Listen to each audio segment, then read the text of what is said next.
లక్షల కోట్ల రూపాయలు పెట్టుబడులు వస్తున్నాయి. 22 లక్షల మంది మన పిల్లలకు ఉద్యోగాలు వస్తాయి. మొన్నే మెగా డిఎస్సి పెట్టి ఉద్యోగాలు ఇచ్చాం. 16,500 మందికి ఉద్యోగాలు ఇచ్చాను. ఈ విషయంలో మీరు గుర్తుపెట్టుకోవాలి. మనం 16,500 మందికి ఉద్యోగాలు ఇస్తే నేను పెట్టిన మొదటి సంతకం ఎన్ని ఇబ్బందులు క్రియేట్ చేయాలని ప్రయత్నం చేసినా, కోర్టుకు పోయినా అన్ని వెకేట్ చేపించి సంవత్సరం లోపల ఉద్యోగాలు ఇచ్చిన ఘనత ఈ ఎన్డీఏ ప్రభుత్వాన్ని. నిన్న మొన్న చూశారు, పరీక్షలంటే తెలియని వాళ్ళు, ఎట్లా పెడతారో తెలియని వాళ్ళు, రిజర్వేషన్ తెలియని వాళ్ళు కావాలని బురదజల్లే కార్యక్రమాన్ని తీసుకున్నారు. నేను ఒకటే చెప్తున్నా, నేను ముఖ్యమంత్రిగా ఉన్నంత వరకు ఎవడైనా తోక దిప్పి ఎక్కడైనా తప్పు చేసి నడి బజార్లో నిలబెడతాను తప్ప ఎవరిని వదిలిపెట్టనని మరొకసారి మీ అందరికీ హామీ ఇస్తున్నా. యువత గుర్తుపెట్టుకోవాలి, మీరు కష్టపడ్డారు, లక్షల మంది పరీక్షలు రాశారు. అంత మునుపు చెప్పారు జాబ్ క్యాలెండర్ ఇస్తామని. జాబ్ క్యాలెండర్ ఇవ్వలేదు కదా, నిరుద్యోగులకు దగా చేశారు. నేను వచ్చిన తర్వాత ఉద్యోగాలు ఇస్తామని ఉద్యోగాలు ఇచ్చాం. మళ్ళీ ఈ సంవత్సరం కూడా జాబ్ క్యాలెండర్ ఇచ్చాం. ఇది చూసిన తర్వాత భయపడిపోయి ఏం చేయాలన్న దిక్కుదోచకుండా అతని చరిత్ర, గొడ్డలి పార్టీ చరిత్ర మీరు చూస్తుంటారు. అన్ని తప్పుడు ప్రచారాలు, నేరాలు, ఘోరాలు చేసి ఎదుట వాళ్ళపైన వేసే పరిస్థితి. నేను ఎన్నోసార్లు చెప్పాను, మా అధికారులు చెప్పారు, మీరేసిన దానికి ప్రతి ఒక్కదానికి సమాధానం ఇచ్చారు.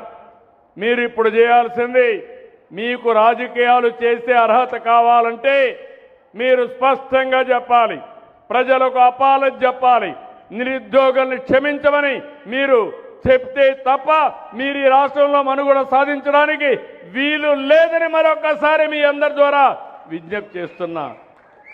అంటే వాళ్ళకి అలవాటు అయిపోయింది. ఆ రోజు మీరు చూశారు, నేనే ముఖ్యమంత్రి, బాబాయిని చంపేసి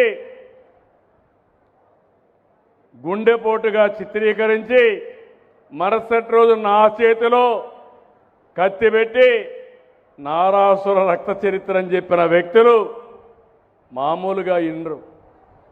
మీరు చీకొట్టారు. వెస్ట్ గోదావరి జిల్లాలో జీవితంలో ఒక్క సీటు కూడా గెలవరు వీళ్ళు. అలాంటి తీర్పునిచ్చారు. ఇప్పుడు ఇలాంటి పనికి పాలిన పనులు చేసి ముందుకు పోయే పరిస్థితికి వస్తున్నారు. నేను అందుకే మిమ్మల్ని అందరినీ ఒకటే కోరుతున్నాను, ఇలాంటి వ్యక్తులకి ఎప్పటికప్పుడు మీరు కూడా బుద్ధి చెప్పాల్సిన అవసరం ఉంది. ఈరోజు నేను ఇక్కడ పట్టాలు ఇచ్చాను మీకు, నేను సంతోషపడుతున్నా. వీళ్ళ ఎమ్మెల్యే రాష్ట్రంలో కబ్జాలు చేశారు, రికార్డు తారుమారు చేశారు, అవన్నీ కూడా ఎంక్వైరీలో ఉన్నాయి. ఇక్కడ అయిపోయిందని తెలంగాణకు పోయి వినుకొండ మాజీ ఎమ్మెల్యే అక్కడ పోయి ఎంఆర్ఓ, కలెక్టర్, జాయింట్ కలెక్టర్ సంతకాలన్నీ ఫోర్జరీ చేసి 1,500 కోట్ల రూపాయల ఆస్తులు కొట్టేశారు. నేను అడుగుతున్నా, ఈ యొక్క పార్టీ అధ్యక్షుని, గొడ్డలి పార్టీ నేతని ఎందుకు సస్పెండ్ చేయలేదు? ఎందుకు చేయవు?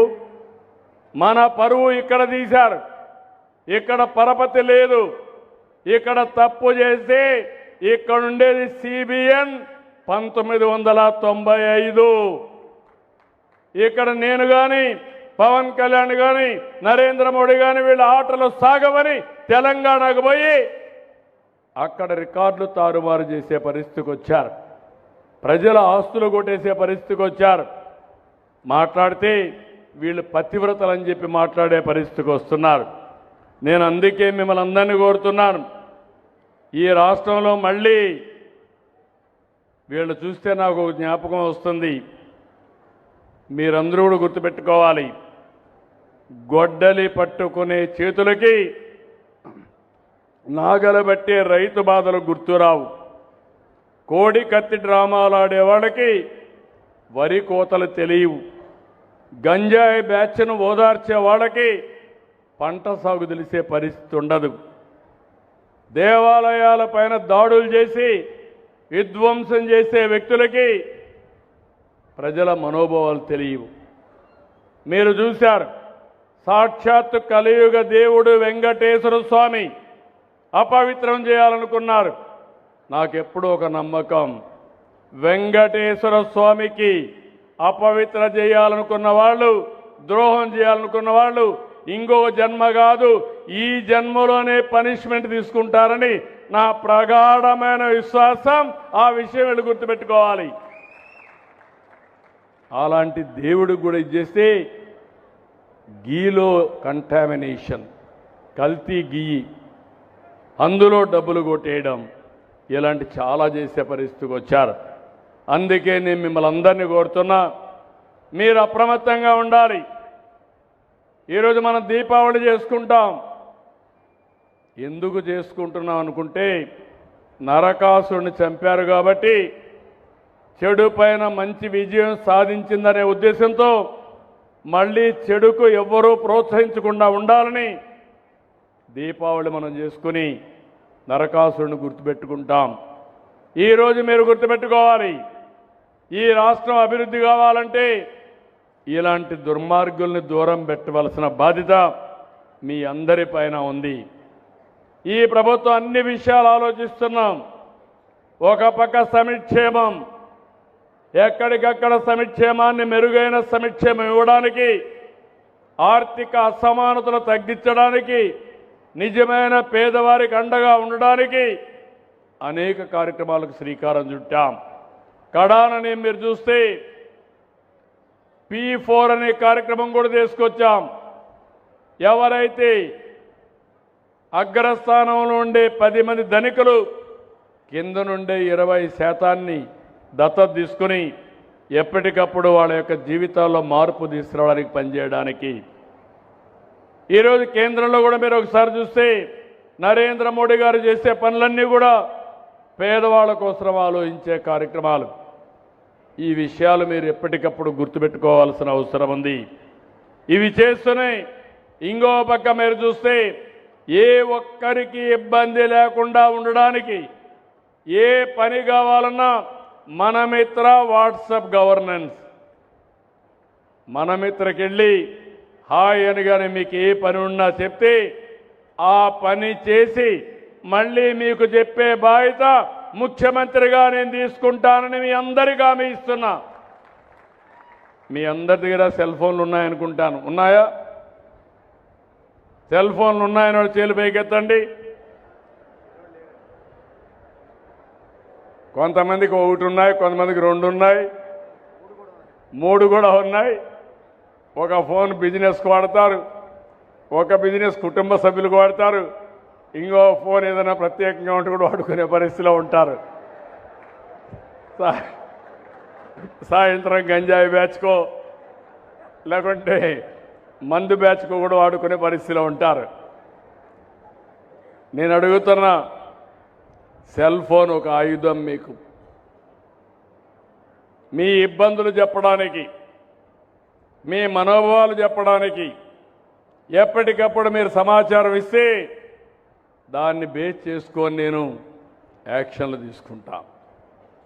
ఇప్పుడు నేను ఒక మాట చెప్పాడు మా ఎమ్మెల్యే, ఎన్నికల ముందు నేను ఒక పని చేసేవాడిని.